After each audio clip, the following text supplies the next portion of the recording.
Les marchés avec CMC Markets, trading de CFD sur action, forex et indices. Salut, c'est Trado, voilà la vidéo de mise à jour pour l'indice parisien. Alors tout d'abord, laissez-moi vous présenter mon dernier e-book, celui que j'ai sorti hier pour accompagner le webinaire. Alors vous y trouverez non seulement ce que j'ai dit lors du webinaire en qualité HD, mais également toutes les erreurs qu'il ne faut pas commettre quand on utilise les biseaux, parce qu'encore une fois, beaucoup de traders amateurs pensent savoir trader les biseaux, mais en fait non seulement ils ne savent pas vraiment les trader, mais surtout ils ne savent pas les reconnaître.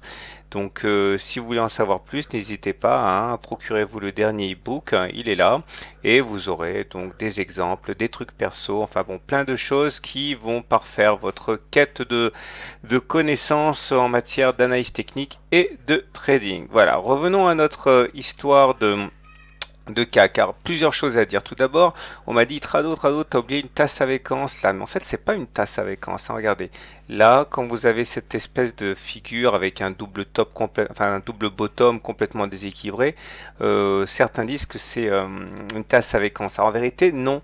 Alors, je vais vous expliquer ce que c'est qu'une tasse à séquence. La tasse à séquence, ça ressemble à ça. C'est effectivement une sorte de forme de tasse comme ça, mais il est très important. C'est du moins ce qu'a dit le premier qui est analysé et sorti des stats là-dessus. Je veux parler de O'Neill, qui est cette forme caractéristique de arrondi, ici deux fois. Autrement, il ne s'agit pas d'une tasse à séquence et les statistiques qu'on pourrait sortir dessus ne s'appliqueraient pas.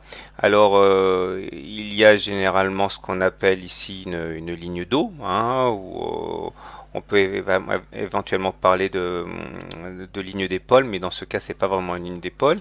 Et lorsque nous avons une tasse à séquence qui est cassée par le haut, l'objectif est de prendre la hauteur de l'anse, reporter au-dessus de la ligne d'eau, ça vous donne l'objectif numéro 1. Et le deuxième objectif, c'est de prendre la tasse, là, la hauteur de la tasse, reporter au-dessus de la ligne de dos, ça vous donne l'objectif numéro 2.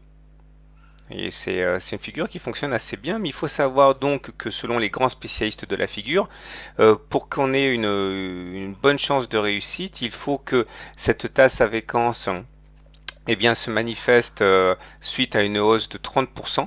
Ok, donc il faut qu'il y ait une hausse de 30%, puis après le dessin de la tasse à séquence.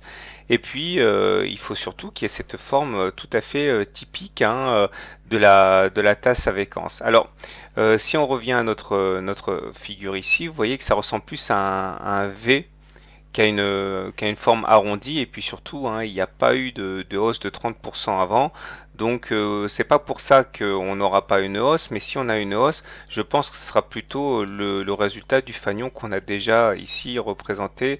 Alors regardez un petit peu, je vous rappelle ce que j'ai dit hier, nous sommes toujours bloqués dans cette zone de congestion, cette zone de résistance que j'ai fait figurer, et vous voyez, c'est pas la première fois qu'on essaie de s'aventurer au contact, voire à l'intérieur de cette zone de résistance. On n'y est pas parvenu, on n'a pas réussi à en sortir en clôture depuis maintenant. Ouh là, faut remonter à des années en arrière, à 2008. Donc ça ne sera pas forcément une chose facile à faire, et la séance de contraction d'aujourd'hui va en ce sens. Alors si néanmoins on devait aller au bout du process, souvenez-vous, on prend la hauteur du MAC que l'on met ici, ça donnerait à peu près les 4400, mais nous n'y sommes pas. Également, ce sur quoi j'aimerais insister aujourd'hui, qui est assez significatif, c'est que le stochastique vient de rentrer dans sa zone de surachat. Alors lorsque le stochastique est supérieur à 80, on dit qu'il est en zone de surachat, ce qui ne veut absolument pas dire qu'il va y avoir une correction incessamment. Ça veut simplement dire là que les baissiers doivent faire très attention parce qu'ils sont dans une zone où les haussiers sont complètement aux commandes. Donc normalement, dans cette zone de surachat, quand on est au-dessus de 80, il ne faut pas s'amuser trop à vendre à découvert. Au pire, vous faites rien, au mieux vous achetez, mais faites attention. Zone de surachat ne veut pas dire que c'est trop acheté, que ça va baisser.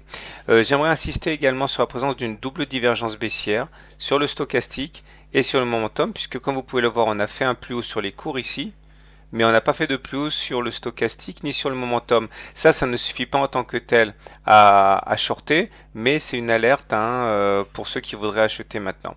Alors vous voyez qu'on a quand même une situation qui est assez ambiguë. Il y a des choses positives, d'autres qui le sont moins. La dynamique, elle est positive, hein, faut pas se leurrer. C'est tout à fait clair du fait que nous soyons au-dessus de la moyenne mobile à 20 séances, du fait que nous soyons en sortie de fanion. Donc tout ça, c'est très haussier. Regardez aussi en vitesse, hein, c'est trop tôt pour faire de l'analyse hebdomadaire, mais regardez, nous sommes en train de casser cette résistance dont j'avais parlé, donc ça c'est très bien. Mais tout n'est pas rose et au rang des éléments qui doivent inciter à la prudence, hein, et à pas trop charger la mule si vous achetez, eh bien le fait que nous soyons dans une zone de résistance importante, comme j'ai déjà mentionné, ok, et le fait que nous ayons des divergences baissières. Excusez-moi. Voilà, je vous souhaite une bonne soirée, de bons trades et à demain pour la mise à jour.